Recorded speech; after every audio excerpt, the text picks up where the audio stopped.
South India shopping mall the wedding మంత్ర సరికొత్త wedding collection south India shopping mall.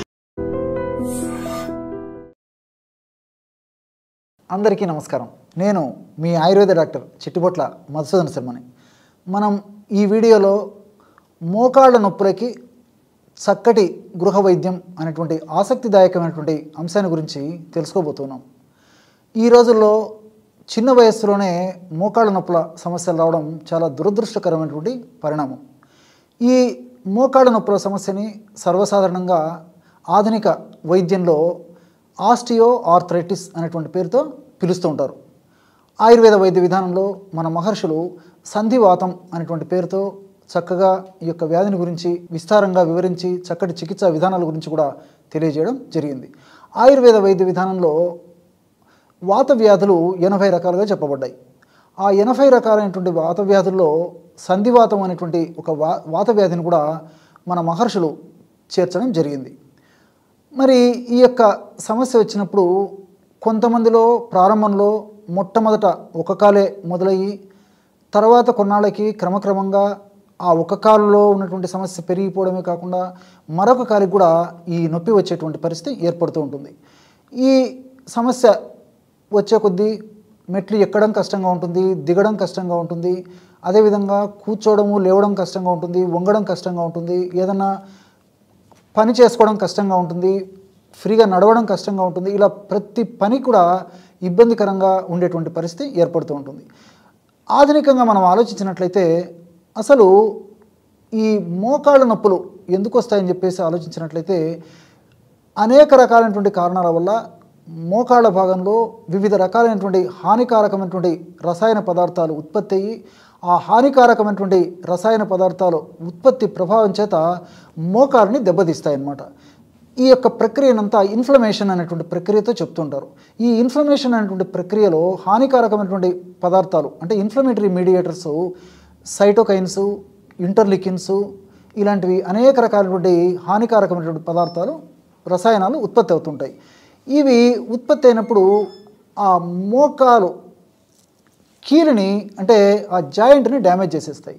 ఈ damage చేయడం వల్ల కండరాలు దెబ్బతింటాయి, మోకాలు భాగంలో ఎముకలు దెబ్బతింటాయి, అంతేకాకుండా లోపల ఉన్నటువంటి ఆ కీలు కూడా దెబ్బతింటుంది. ఈ విధంగా ఈ మూడు దెబ్బతినడం వల్ల ఆ కండరాల నొప్పి, ఆ భాగంలో వాపు రావడము, అదేవిధంగా ఒక్కొక్కసారి కొంతమందిలో శబ్దం రావడము అంటే మనం కూర్చున్నప్పుడు, లేచినప్పుడు, మెట్లు ఎక్కినప్పుడు, దిగినప్పుడు, నడిచినప్పుడు శబ్దం రావడము, ఇలా అనేక రకాలైనటువంటి సమస్యలు కలుగుతుంటాయి. ఈ మోకాళ్ళ నొప్పి సమస్య ఉన్నప్పుడు ఇంతేకాకుండా కండరాల భాగంలో కొన్ని రకాలైనటువంటి ఎంజైమ్స్ కూడా ఉత్పత్తి కావన్నమాట. ఎప్పుడైతే మోకాళ్ళ భాగంలో ముఖ్యంగా కండరాల ప్రాంతంలో ఎంజైమ్స్ సరిగ్గా ఉత్పత్తి కావో ఈ హానికారకమైనటువంటి రసాయన పదార్థాల ప్రభావం చేత అప్పుడు ఆ మోకాళ్ళ భాగం స్టిఫ్నెస్ అనమాట. అంటే ఎంజైమ్స్ సరిగ్గా విడుదల కాకపోవడం చేత ఎంజైమ్ సంకోచ వ్యాకోచాల్లో మార్పు జరిగేసి స్టిఫ్నెస్ గట్టిగా తయారైపోతాయి అన్నమాట. అలాంటప్పుడు ఇంకా ఇబ్బంది పడేటువంటి పరిస్థితి ఏర్పడుతుంది. ఈ యొక్క సమస్య అధికంగా వయసు ఉన్నటువంటి వాళ్ళలోనూ, అంతేకాకుండా ఈ చలికాలంలోనూ కూడా అధిక బరువు ఉన్నటువంటి వాళ్ళలోనూ వీళ్ళలో కూడా మరీ ఎక్కువగా ఉండేటువంటి పరిస్థితి ఏర్పడుతూ ఉంటుంది. ఈ సమస్య ఉన్నప్పుడు అనేక రకాలైనటువంటి ఔషధాలు డాక్టర్ల పర్యవేక్షణ లేకుండా పెయిన్ కిల్లర్స్ అంటే నొప్పి నివారణ మాత్రలు చాలా రకాలుగా వాడుతుంటారు. మరి అవగాహన లోపం చేత, విచక్షణ రహితంగా, వాళ్ళకు తెలియకపోవడం చేత ఇలాంటి నొప్పి నివారణ మాత్రలు వాడుకోవడం వల్ల తాత్కాలికంగా ఆ సమస్య తగ్గిపోయినప్పటికీ తర్వాత రకరకాలైనటువంటి ఉపద్రవాలు అంటే ఆ నొప్పి నివారణ మాత్రలు పెయిన్ కిల్లర్స్ వల్ల కలుగుతాయి. అంటే కడుపులో మంట రావచ్చు, అదేవిధంగా బోన్స్లో ఉన్నటువంటి ఆ బోన్ మ్యారో దెబ్బతినేటువంటి పరిస్థితి ఏర్పడవచ్చు, లివర్ దెబ్బతినవచ్చు, అదేవిధంగా ప్రధానంగా మూత్రపిండాలు దెబ్బతినవచ్చు. ఇలా వివిధ రకాలైనటువంటి అవయవాలు దెబ్బతినడమే కాకుండా కడుపులో అల్సర్స్ ఏర్పడేటువంటి పరిస్థితి అంటే కడుపులో పుళ్ళు ఏర్పడేటువంటి పరిస్థితి ఏర్పడుతుంది. ఇలా వివిధ రకాలైనటువంటి అనేక రకాలైనటువంటి సైడ్ ఎఫెక్ట్స్ మొదలవుతాయి అన్నమాట. కాబట్టి డాక్టర్ల పర్యవేక్షణతో కొన్నాళ్ల పాటు డాక్టర్ల సలహా మేరకే కొన్నాళ్ళు మీరు ఈ యొక్క ఆధునిక కృత్రిమ రసాయన ఔషధాలు నొప్పులకు సంబంధించి వాడుకోవచ్చు. కానీ మీకే మీరు వాడడం ఏమాత్రం క్షేమదాయకం కాదు, ఆరోగ్యదాయకం కాదు, ఆమోదయోగ్యం అంతకన్నా కాదు. మరి ఈ నేపథ్యంలో మనకు ప్రకృతిలో లభించేటువంటి అనేక రకాలైనటువంటి ఔషధాలపైన సదవగాహన కలిగి ఉండి వాటిని సద్వినియోగం చేసుకున్నట్లయితే చాలా త్వరగా వెంటనే శీఘ్రంగా ఆ యొక్క సమస్య తగ్గిపోతుంది. సైడ్ ఎఫెక్ట్స్ రాకుండా సైడ్ బెనిఫిట్సే మనకు కలుగుతాయి అన్నమాట. మరి అలాంటి ఔషధయోగాల్లో మీకే మీరు తయారు చేసుకోదగ్గ సులువైనటువంటి ఔషధయోగాన్ని మనం ఈ వీడియోలో తెలుసుకోబోతున్నాం. ఆ తైలం తయారీకి కావాల్సినటువంటి పదార్థాలు 4. మొట్టమొదటిది బాగా నిదానంగా రాసుకోండి. ఈ రోజుల్లో చాలామంది, ఇంతకుముందే చెప్పాను, చాలామంది మోకాళ్ళ నొప్పులతో బాధపడుతుంటారని చెప్పేసి మీకే మీరు స్వయంగా తయారు చేసుకోవచ్చు. తయారు చేసుకోవడం సులువు, వాడుకోవడం సులువు, ఫలితం కూడా చాలా సులువుగా పొందవచ్చు. ఎలాగంటే 200 మిల్లీలీటర్ల నువ్వుల నూనె ఒక పాత్రలో తీసుకోండి.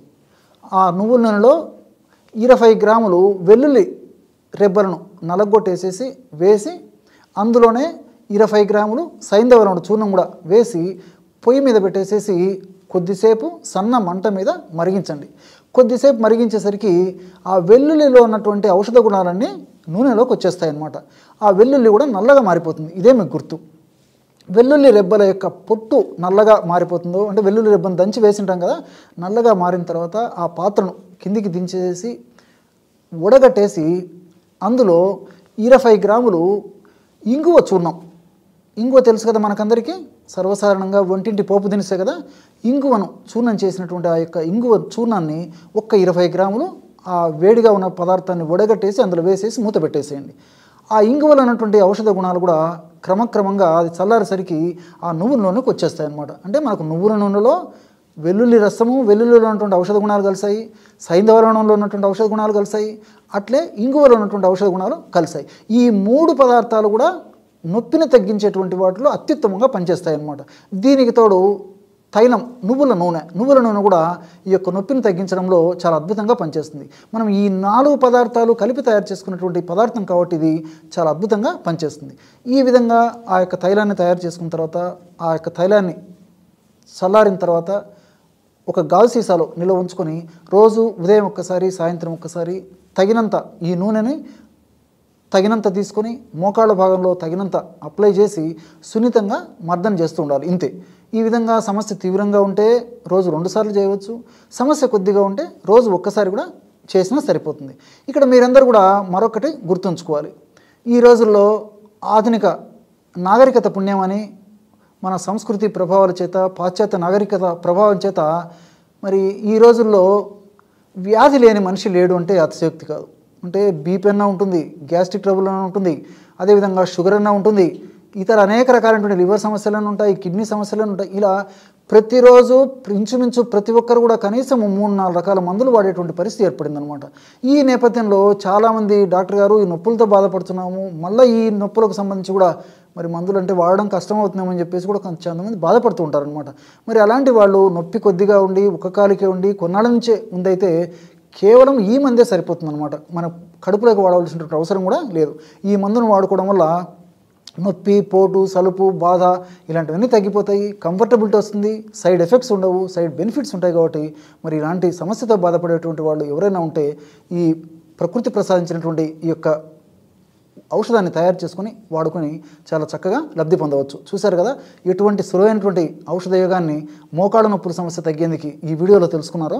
మరొక వీడియోలో మరొక అంశంతో మళ్ళీ కలుద్దాం. అంతవరకు నమస్కారం. మీ చిట్టిపొట్ల.